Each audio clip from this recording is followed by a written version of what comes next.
To Homi vision, ये series की next video है और इस सीरीज में मैं आपको एमसीक्यू क्वेश्चन सॉल्व करा रहा हूँ, जिसमें कि हमारा टारगेट क्या है, डीआरडीओ, इसरो या डिपार्टमेंट ऑफ एटॉमिक एनर्जी या कोई भी टेक्निकल एग्जाम जो कि सेंट्रल गवर्नमेंट या स्टेट गवर्नमेंट को हो।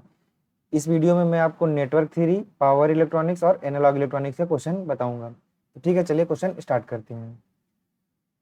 पहला क्वेश्चन नहीं लिखा हुआ है यहाँ पे। क्वेश्चन नंबर 2 है, for sine wave with peak value E max the average value is. देखिए, अगर हमारे पास एक साइन वेव है और उसका इन्होंने बोला है कि ई मैक्स है हमारे पास, या इसी को हम कह लें वी एम है, तो इसकी एवरेज वैल्यू क्या होगी। देखिए, वी एवरेज वैल्यू क्या होती है साइन वेव के लिए, फुल वेव के लिए, फुल वेव के लिए क्या होती है, 2 Vm/π। ठीक है, ये 2/π हो जाएगा इंटू वी एम, या वी एम को हम ई मैक्स से लिख सकते हैं। 2/π को हम क्या लिखेंगे, 3.1416। ठीक है, ये है पाई की वैल्यू। तो इसको हम क्या लिखेंगे, जैसे 2/3.1416 को हम जब डिवाइड करते हैं तो ये आता है 0.636 इंटू वी एम। ठीक है, इसी को हम लिख सकते हैं 0.636 ई मैक्स। यही हमारा सही ऑप्शन है, इसका ऑप्शन नंबर सही है ए। ठीक है, नेक्स्ट क्वेश्चन देखते हैं। The current in a circuit is given by I equal to 100 sine 314 t ampere. The maximum value and frequency of current. देखिए, यहाँ पे दिया हुआ है I equal to 100 sine 314 t। तो हमारा जो इक्वेशन होता है वो होता है I equal to I M sine omega T. ठीक है, तो देखिए आई एम या मैक्सिमम करंट जो आ गई वो हमारी आ गई कितनी, 100 एम्प्स। ठीक है, और हमें निकालना है क्या, ओमेगा इक्वल टू होता है 2 πf, और यही है हमारा 314। ठीक है, ओमेगा की जगह देखिए क्या है यहाँ पे, 314। तो 2 πf इक्वल टू 314 है ना, तो यहाँ पे हम लिख लेंगे 2 इंटू फ्रिक्वेंसी इन्होंने दे रखा है। अच्छा, फ्रिक्वेंसी ही हमें निकालनी है। पाई की वैल्यू क्या है, 3.14 इंटू एफ इक्वल टू 314। ठीक है, तो एफ इक्वल टू क्या हो जाएगा, 314/2 इंटू 3.14। ये दशमलव यहाँ से हटा देते हैं, ऊपर 100 से गुणा कर देते हैं। क्यों, क्योंकि 2 अंक पे है। ठीक है, अब ये 314 इससे कैंसिल हो जाएगा। 2 को 100 से मतलब डिवाइड करेंगे तो कितना आएगा, 50। हम 100 में 2 से भाग दिए हैं तो 50 आया। तो हमारी फ्रीक्वेंसी कितनी है, 50 हर्ट्ज, और आई एम कितना है, 100 एम्प्स। ठीक है, तो टोटल हमारा आंसर कौन सा सही होगा, 100 एम्प्स 50 हर्ट्ज। ठीक है, ऑप्शन नंबर सी। ठीक है, नेक्स्ट क्वेश्चन देखते हैं। नेक्स्ट क्वेश्चन है हमारा क्वेश्चन नंबर 3 हो गया है। क्वेश्चन नंबर 4 है। क्वेश्चन नंबर 4 है, for a frequency of 200 hertz the time period will be. देखिए, हमारे पास फ्रीक्वेंसी कितनी है, 200 हर्ट्ज। तो आपको टाइम पीरियड निकालने के लिए कुछ नहीं करना है, 1/फ्रीक्वेंसी होता है। फ्रीक्वेंसी होनी चाहिए हर्ट्ज में, तब टाइम पीरियड आता है सेकेंड में। देखिए 1/200 है, इसको हम क्या करें कि 5 से ऊपर गुणा कर दे, 5 से नीचे। तो देखिए क्या हो जाएगा, ये 5/1000 है ना, 5/1000। तो इसको लिख देंगे 0.123। सही है, 3 अंक पे हमने पीछे भेज दिया। तो यही इसका सही ऑप्शन है सेकेंड में। ठीक है, इसका सही ऑप्शन क्या है, बी। नेक्स्ट क्वेश्चन है, the phase difference between voltage and current wave through a circuit element is given as 30 degree. ठीक है, condition is that both wave must have same frequency. ठीक है, both wave must have identical peak value, both wave must have zero value at the same time. नहीं से कोई मतलब ही नहीं है, नन ऑफ दी अबव नहीं। देखिए, यहाँ पे कह रहा है both wave must have identical peak value. नहीं, आइडेंटिकल कैसे हो सकता है, कुछ कम या कुछ ज्यादा होगा थोड़ा करंट और वोल्टेज में। Both wave must have same frequency, तो यही सही ऑप्शन है। इसका ऑप्शन नंबर सही क्या है, पांचवे का ए। ठीक है, नेक्स्ट क्वेश्चन है, an AC voltage of 50 hertz, an AC voltage of 50 hertz, इसकी फ्रीक्वेंसी दी हुई है कितनी, 50 hertz, has a maximum value of 50 volt. V M इसकी है 50 volt. Its value after 1/600 second. Time हमारा कितना, 1/600 second. The instant second after the instant the current is zero will be, देखिए कह रहा है कि अगर हमारी जो यहाँ पे है ये करंट हमारा जीरो के बाद अगर 600 मिली सेकेंड पे यहाँ पे आ रहा है, मतलब यहाँ से हमारा ये हमारा टाइम है ना, इधर इस एक्सिस एक्स एक्सिस पे हमारा टाइम है। अगर टाइम हमारा चलते चलते 1/400 1/600 यहाँ पे हमारा अगर 1/600 आ रहा है, तो इस पे पूछ रहा है कि एम्पलीट्यूड क्या होगा, है ना। तो देखिए क्या होगा, v equal to V M sine omega T आता है, ठीक है। तो यहाँ पे हमारा v है, ये वी एम दिया हुआ है हमारा कितना 50 साइन ओमेगा को रहने देते हैं, ओमेगा इंटू टी कितना दिया है 1/600, ठीक है। इसको और सॉल्व करते हैं, 50 इंटू साइन ओमेगा को क्या लिख सकते हैं, ओमेगा को लिख सकते हैं 2πf, है ना, साइन 2π इंटू एफ बाई 600, ठीक है। फ्रीक्वेंसी हमें दिया हुआ है कितना 50 हर्ट्ज, हाँ। तो ये लिखेंगे हम 50 into sine 2 into 50 into pi by 600, ठीक है। ये देखिए ये 50 को 2 से मल्टीप्लाई करेंगे कितना आएगा 100 ना, तो ये 100 ये डबल जीरो से कट जाएगा। अभी हमारे पास क्या आ गया 50 इंटू साइन पाई बाई 6, ठीक है। 50 इंटू साइन पाई को क्या लिखें 180 डिग्री अपॉन 6, तो देखिए 180 करेंगे ना, तो यहाँ हम और आगे आ जाते हैं। यहाँ पे पहले ये है आपका 50 इंटू साइन 30 डिग्री, ठीक है। देखिए साइन 30 डिग्री की वैल्यू कितनी होती है 1/2, यहीं पे सॉल्व करते हैं अब आगे। 50 इंटू 1/2 इक्वल टू 25 वोल्ट, ठीक है। ये इसका सही ऑप्शन है, तो इसका ऑप्शन सही कौन सा है, सी। नेक्स्ट देखते हैं, 7th नंबर क्वेश्चन है, 200 volt RMS value triangular wave the peak voltage will be. देखिए हमारे पास वी आर एम एस दिया हुआ है कितना 200 वोल्ट, और कह रहा है कि वी एवरेज चाहिए हमें, यही हमें चाहिए, ठीक है। देखिए ये है हमारे पास ट्रायंगुलर वेव, एक ये ट्रायंगुलर वेव होती है, एक और होती है सॉटूथ वेव। सॉटूथ वेव क्या होती है, स्लोप की तरह जाती है और रैपिडली डाउन होती है, ठीक है, शार्पली कह सकते हैं इसे हम। तो ये है हमारे पास ट्रायंगुलर वेव। ट्रायंगुलर वेव में क्या है, चार्ज होगा कैपेसिटर फिर डिस्चार्ज होगा, ये ट्रायंगुलर वेव है, ठीक है। इसके लिए जो वी एवरेज वैल्यू होती है वो क्या होती है, पूछा क्या है, RMS triangular for 200 volt RMS value triangular wave the peak voltage पूछा है, एवरेज नहीं पूछा हुआ है। Peak means V M equal to question mark है, ठीक है ना। तो देखिए V R M S equal to होता है वी एम अपॉन √3, ये है केवल किसके लिए, इसके लिए ट्रायंगुलर वेव के लिए। जबकि हाफ वेव के लिए क्या होता है V R M S sine wave, half sine wave के लिए क्या होता है V M upon 2, full sine wave के लिए क्या होता है वी एम अपॉन √2, और स्क्वायर वेव के लिए तो बता दिया है आपको V M equal to V R M S. ये आर एम एस के लिए, ये स्क्वायर वेव के लिए है, ये फुल वेव साइन वेव के लिए है, ये हाफ वेव साइन वेव के लिए है, ये ट्रायंगुलर वेव के लिए है। आपको याद रखना पड़ेगा क्योंकि पेपर में आएगा तो आप इसे डेरिवेशन नहीं कर पाएंगे वहां, तो इसलिए याद रखिए। हमें दिया हुआ है आरएमएस वैल्यू कितना, ये 200 वोल्ट आरएमएस वैल्यू दिया है equal to V M upon √3, ठीक है। जैसे ही हम 200 इंटू √3 करेंगे तो √3 की वैल्यू कितनी होती है 1.732 इक्वल टू वी एम, और जब इसको सॉल्व करेंगे तो ये आ जाएगा 173.2 इंटू 2, ये आ जाएगा वी एम इक्वल टू आपका कितना 2 दूनी 4, 2 3 6, 2 7 14, 4 हाथ लगे 1, 2 1 कम 2 1 3, एक अंक पे दशमलव, ये रहा आपका 346.4। तो इसका सही ऑप्शन क्या है डी, ठीक है। नेक्स्ट क्वेश्चन है आपका, a sine wave of voltage varies from 0 to maximum of 200 volt, ठीक है।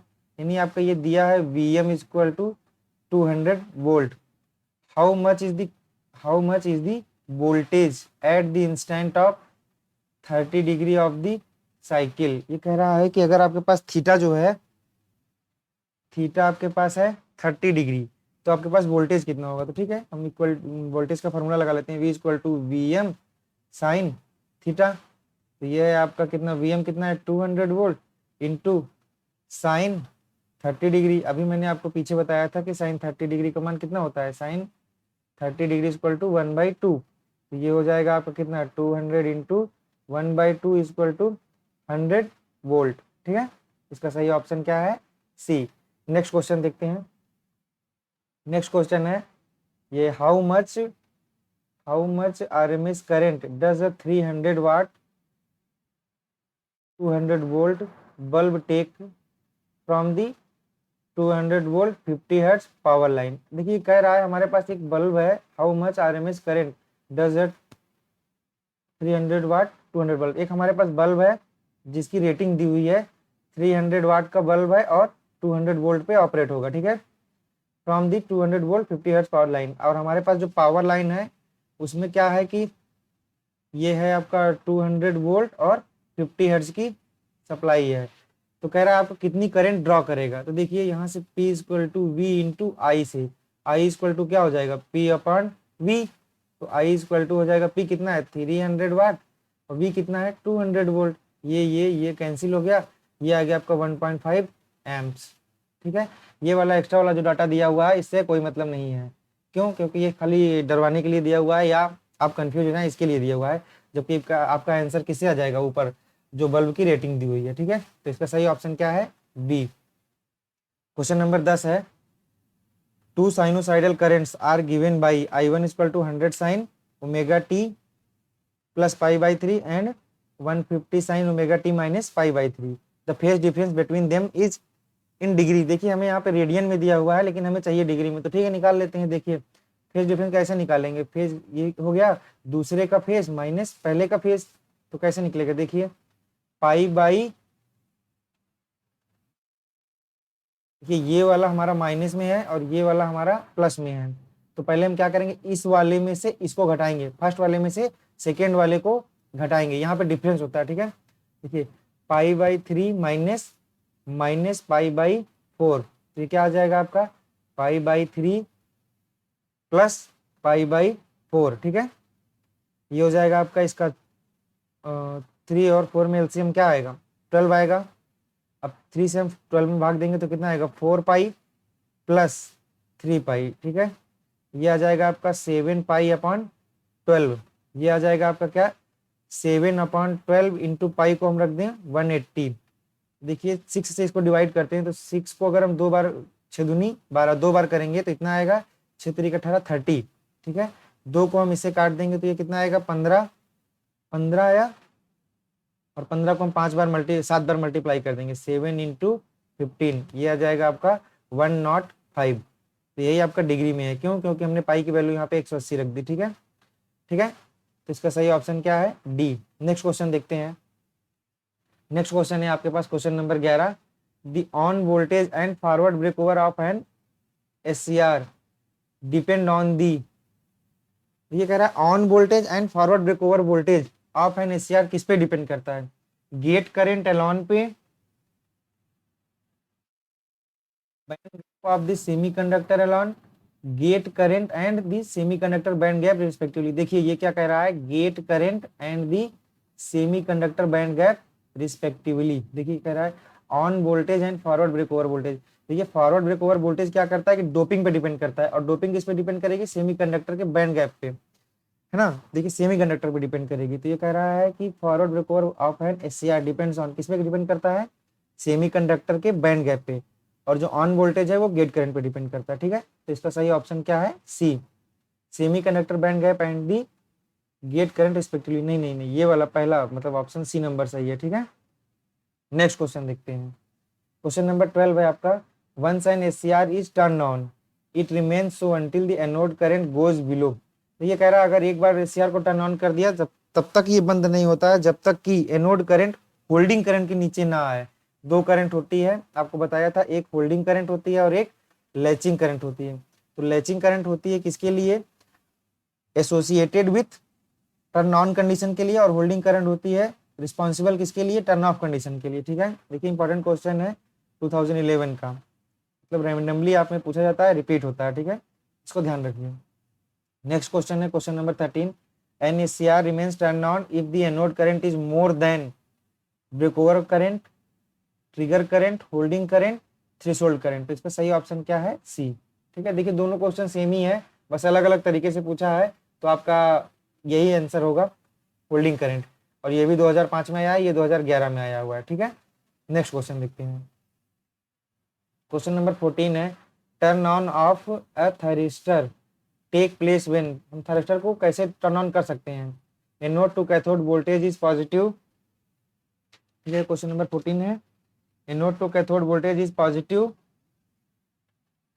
Anode to cathode voltage is negative. नहीं, एनोड टू कैथोड वोल्टेज पहली बात तो पॉजिटिव कंडीशन में होना चाहिए।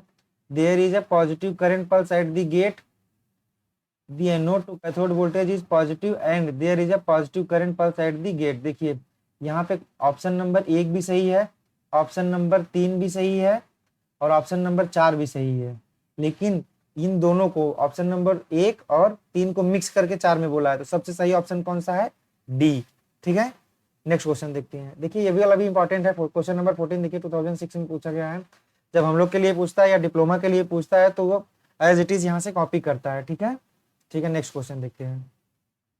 अ thyristor can be switched from a non conducting state to a conducting state by applying voltage more than forward breakover voltage. ठीक है, ये कंडीशन सही है।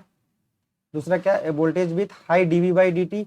High DV by D T means क्या है कि आपके पास एक पल्स हम देंगे जो कि high DV by D T, मतलब टाइम तो उसका बहुत ड्यूरेशन कम होगा लेकिन वोल्टेज बहुत ज्यादा होगा। इसकी वजह से क्या होता है कि थायरिस्टर हमारा ट्रिगर कर जाता है। ठीक है, फिर लो करंट पे ही वो ऑपरेट करता रहता है, ये यहाँ पे कहना चाह रहा है, voltage with high DV by D T. Next option है positive gate current with positive anode voltage. ठीक है, negative gate current with positive anode voltage नहीं। तो इसका ऑप्शन सही है 1 2 3, जिसमें होगा वही सही है। 1 2 3 4, 1 2 4, 1 2 3। तो इसका सही ऑप्शन क्या है? सी। नेक्स्ट क्वेश्चन देखते हैं। क्वेश्चन नंबर 16 है, in a conventional reverse blocking thyristor external layer are lightly doped and internal layer are heavily doped. ठीक है,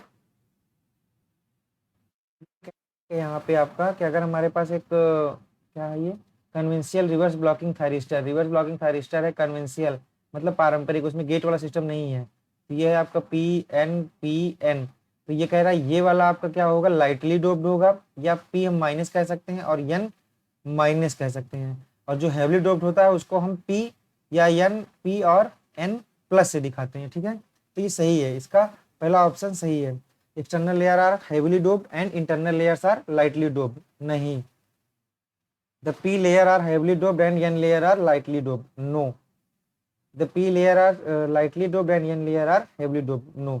देखिए इसको आपको याद करना पड़ेगा क्योंकि इसमें आपका कोई मैथमेटिकल कैलकुलेशन है नहीं कि मुझे याद नहीं होता है, मैं सिर्फ सारा काम कैलकुलेशन पे करता हूँ या मुझे सिर्फ कॉन्सेप्ट याद रहता है। तो ये इसको आपको याद करना ही पड़ेगा, नहीं याद करेंगे तो दूसरा वाला तो याद करके आया हुआ है तो उसका तो हो ही जाएगा। तो आपको ये ध्यान रखना पड़ेगा क्या, external layer are lightly dope and internal layer are heavily dope. तो आप ये कह सकते हैं कि बाहर की जो लेयर होती हैं वो लाइटली डोप्ड होती हैं और अंदर की जो लेयर होती हैं वो हेवली डोप्ड होती हैं। क्यों? अच्छा, इसका एक रीजन हम ये भी कह सकते हैं कि जो यहाँ पे जंक्शन होता है वो हीट होता है, इस वजह से हम इसे हेवली डोप्ड करके बनाते हैं, जिससे कि मतलब प्रॉब्लम ना आए टेम्परेचर से। ठीक है, इसका सही ऑप्शन क्या है? ए। ठीक है, नेक्स्ट क्वेश्चन देखते हैं। When a thyristor is in on state its gate drive be. देखिए इसमें सबसे सही ऑप्शन जो होगा उसे ही मानना पड़ेगा। देखिए रिमूव टू सेव पावर सही है, ये रिमूव्ड और मे नॉट बी रिमूव्ड ये भी ठीक है। Not removed as it will turn off the thyristor, फिर है not removed as it will turn off the thyristor, इसको तब तक ना हटाएं जब तक कि थायरिस्टर को टर्न ऑफ ना कर दे। तो नहीं, इससे कोई मतलब नहीं है। ठीक है, इसको इसके लिए नहीं यूज करते हैं। Remove to avoid increase losses and higher junction temperature, देखिए ये सबसे सही ऑप्शन है, तो इसका ऑप्शन नंबर डी सही होगा। देखो कह रहा है, देखिए यहाँ पे क्या कह रहा है, remove to avoid increase losses. पहली बात तो हम चाहते हैं कि हमारे डिवाइस में लॉसेस ना हो, किसी भी डिवाइस में चाहते हैं मिनिमम लॉसेस हो। और हायर जंक्शन टेम्परेचर, अगर जंक्शन का टेम्परेचर इंक्रीज करेगा तो उस समय क्या होगा कि हमारा डिवाइस है वो बर्न कर जाएगा, इसीलिए हम चाहते हैं कोई भी सेमीकंडक्टर डिवाइस हमारा बर्न ना हो, जिसकी वजह से हम इसे यूज करते हैं। ठीक है, रजिस्टर को हम एक बार ऑन हो गया तो उसे गेट से पल्स हटा लेते हैं, मतलब उसके गेट को हम ओपन कंडीशन में छोड़ देते हैं जिससे कि हमें और लॉसेज ना हो और उसका जंक्शन टेम्परेचर इंक्रीज ना हो। ठीक है, नेक्स्ट क्वेश्चन देखते हैं। क्वेश्चन नंबर 18 है, a voltage divider biased amplifier has its Q point near to the middle of the DC load line. ठीक है, what is the maximum unclipped peak to peak output voltage. देखिए ये यहाँ पे कह रहा है आपका कि हम हमारे पास एक वोल्टेज डिवाइडर बायसिंग है, amplifier has its point near to the middle of the, देखिए ये है हमारा यहाँ पे नियर टू मिडिल है। मिडिल में इसलिए क्योंकि देखिए यहाँ से अगर हम यहाँ से एक लाइन खींचें और ये हमारा ऐसे आएगा मिडिल में, तो हमारी पूरी वेव यहाँ से यहाँ बन के आती है। और इधर क्या होता है हमारा, इधर से यहाँ ये और ये है हमारा अगर इनपुट सिग्नल है, ये एम्पलीफाइड रीजन है, और यहाँ से ये ठीक है। ये कह रहा है अगर देखिए इसमें क्या कह रहा है, अगर ये मिडिल में है तो हमारा कोई भी पोर्शन क्लिप नहीं होगा। अगर ये इस टाइप शिफ्ट हो जा रहा है ऊपर, यहाँ पे क्या होता है सैचुरेशन पॉइंट, और यहाँ पे नीचे साइड क्या होता है कट ऑफ पॉइंट, ठीक है। अगर ये ऊपर या नीचे शिफ्ट होता है तो इसकी ये पोर्शन हमारा क्लिप होने लगेगा। इसीलिए क्या कह रहा है यहाँ पे, what is the maximum unclipped peak to peak output voltage, ठीक है। देखिए हमारे पास अगर ट्रांजिस्टर है एक, काउंट कर दे रहे हैं, ठीक है। यहाँ पे जो हमारा वोल्टेज होगा वो VCE होगा, यहाँ पे हमारा RC है, और ये है हमारा प्लस VCC, ठीक है। और यहाँ पे हम KVL लगाते हैं, ठीक है। तो क्या होगा देखिए VCC प्लस ICRC प्लस नहीं minus ICRC minus VCE equal to 0, ठीक है। तो ये हमारा क्या आ जाएगा VCE equal to VCC minus ICRC, ठीक है। यहाँ पे देखिए अब पावर PC मीन्स क्या होगा कि power at the collector junction, ठीक है। PC इक्वल टू क्या होगा VCE माइनस नहीं इंटू IC, तो VCE की जगह हम यहाँ से ये रख देते हैं VCE इक्वेशन 1 को, ठीक है। देखिए क्या होगा VCC minus IC into RC, ठीक है। यहाँ पे IC हो गया, यहाँ पे आ जाते हैं सॉल्व करते हुए। देखिए ये PC इक्वल टू क्या होगा IC into VCC minus IC square into RC। अब इसको हम डिफ्रेंशिएट कर देते हैं किसके रिस्पेक्ट में, IC के कांस्टेंट क्या रखते हैं बीटा एंड VBE, ठीक है। तो ये क्या हो जाएगा del PC upon del IC equal to del IC upon del IC into VCC, बाहर आ जाएगा ये VCC minus 2IC into RC into del IC upon del IC। तो यहाँ से देखिए ये क्या है हमारा del PC upon del IC equal to VCC minus 2IC/RC, ठीक है। ये है आपका, देखिए ऑप्शन क्या है 2ICQ इंटू RL, यानी ये RL यहाँ पे लोड के लिए लिखा है, हमने RC लेके यूज किया हुआ है, ठीक है। तो यही आपका मैक्सिमम पीक टू पीक है।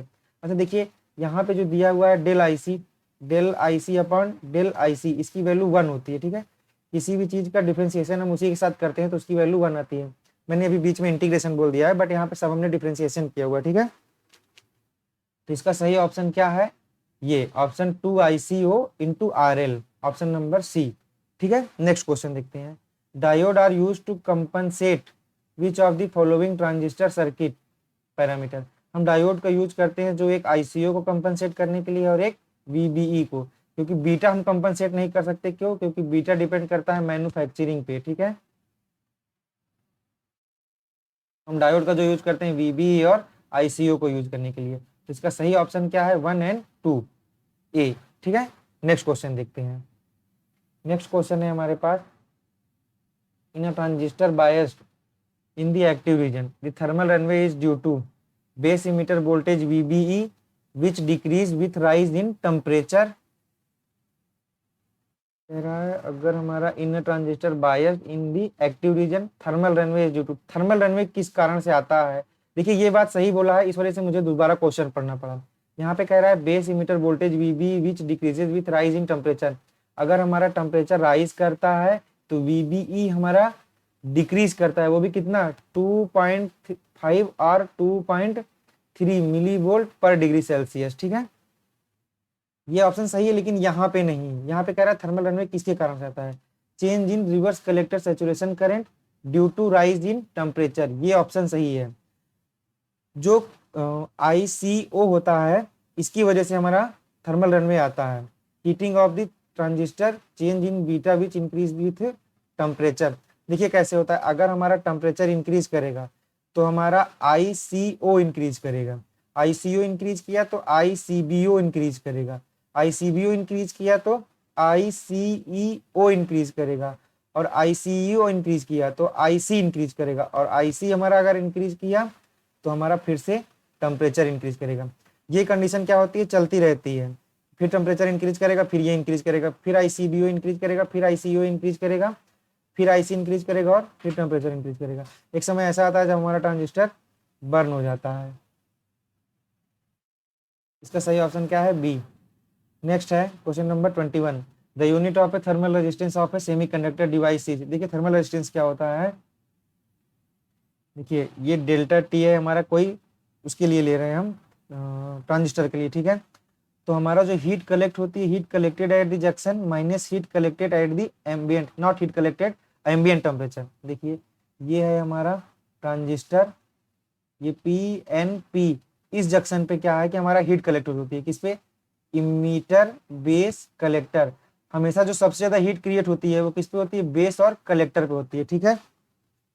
इसको कैसे कैलकुलेट करते हैं मैं आपको ये दिखाता हूँ। देखिए heat collected at the junction TJ, heat, ये हीट नहीं है, हीट सॉरी बोल रहा हूँ बार बार, temperature at the junction minus temperature of the ambient. देखिए इसको कैसे लिखते हैं, delta T is directly proportional to PC।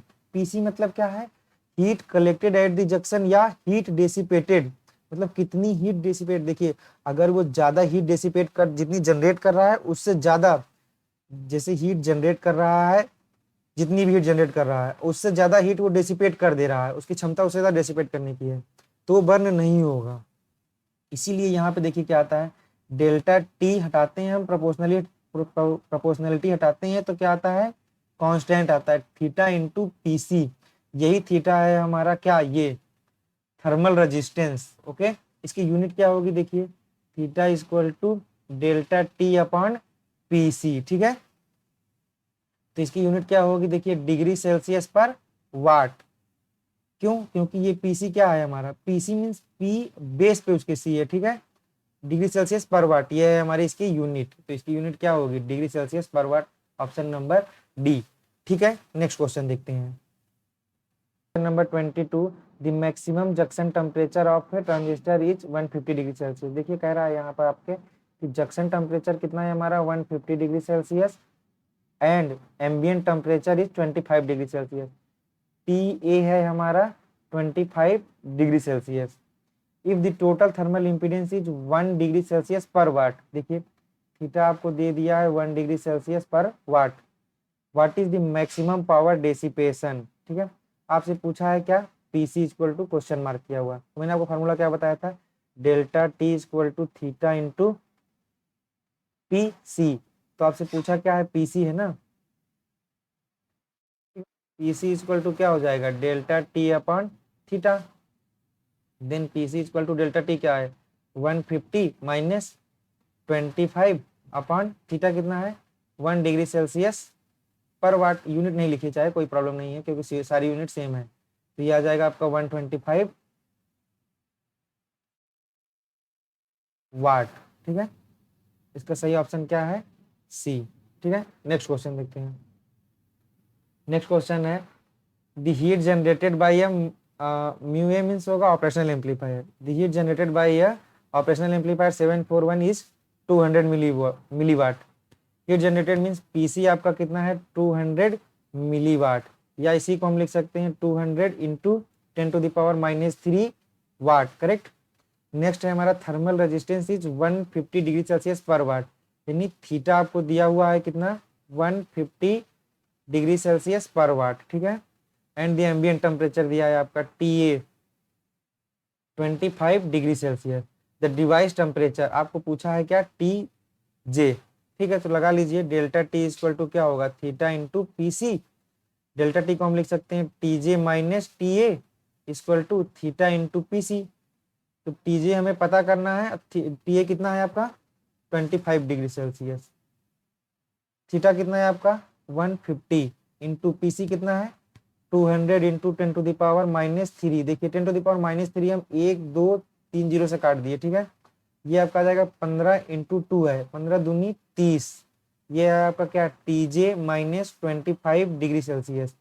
तो टीजे इक्वल टू क्या आ जाएगा, 30 प्लस 25, यानी आपका कितना आ गया, 55 डिग्री सेल्सियस, ठीक है। तो ऑप्शन सही है इसका क्या, सी, ठीक है। नेक्स्ट क्वेश्चन क्या है, देखिए the condition to be satisfied to prevent thermal runaway in a transistor amplifier where PC is power dissipated at the collector. अभी आपको बता रहे थे यहीं पीछे, ये देखिए पीसी यहीं पे है, ये TJ junction temperature, TA is ambient temperature, Q is thermal resistance.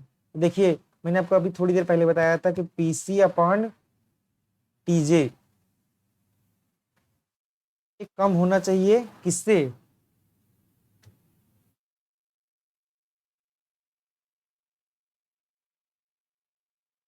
1/Q से, ठीक है।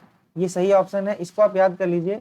इसको मैं आपका डेरिवेशन एक नेक्स्ट वीडियो में करके दिखाऊंगा, क्योंकि इसका डेरिवेशन थोड़ा बड़ा है, तो इस वीडियो में मैं आपको इसलिए नहीं दिखाया हूँ। इसको डेरिवेशन में आपको नेक्स्ट वीडियो में करके दिखाऊंगा, या मैं आपको बाद में करके दिखाता हूँ, ठीक है। तो आपको समझ में आ जाएगा कि पीसी अपॉन टीजे क्या होता है। देखिए पीसी क्या है, हीट, मैंने आपको बताया था कि अगर हमारे पास ये ट्रांजिस्टर है तो उसके कलेक्टर पे जो हीट मतलब डेसिपेट होगी, या इसमें हीट जो जनरेट होगी वो ज़्यादा डेसिपेट होनी चाहिए, नहीं तो ये ट्रांजिस्टर बर्न हो जाएगा। तो ये उसका आता है कि heat collected at the junction या power dissipated at the collector upon TJ, upon TJ means heat, यहाँ पे क्या है, जंक्शन टेम्परेचर। जो कलेक्टेड हीट होनी चाहिए वो कम होनी चाहिए जंक्शन टेम्परेचर के ज़्यादा होने से। तो इसका सही ऑप्शन क्या है, ये सी, ठीक है। इसको याद कर लीजिए, मैं नेक्स्ट वाले वीडियो में आपको समझा के बता दूंगा, ठीक है। नेक्स्ट क्वेश्चन देखते हैं। क्वेश्चन नंबर 25 है, the thermal runaway in A common emitter amplifier can be prevented by biasing the transistor in such a manner that. देखिए हमेशा हमारे पास ट्रांजिस्टर अगर एक अच्छे मैनर में है या फेथफुली वर्क करने के लिए क्या करना पड़ेगा, फेथफुली वर्क करने के लिए हमेशा हमें क्या करना होगा, VCE का मान हमेशा कम होना चाहिए किससे, VCC/2 से, ठीक है। ये और इसके पहले वाला डेरिवेशन दोनों मैं आपको नेक्स्ट वीडियो में करके दिखा दूंगा, ठीक है। इसका सही ऑप्शन क्या है, बी। नेक्स्ट क्वेश्चन देखते हैं। Thank you so much. अगर आपके पास कोई क्वेश्चन या सजेशन है तो आप कमेंट बॉक्स में बता सकते हैं।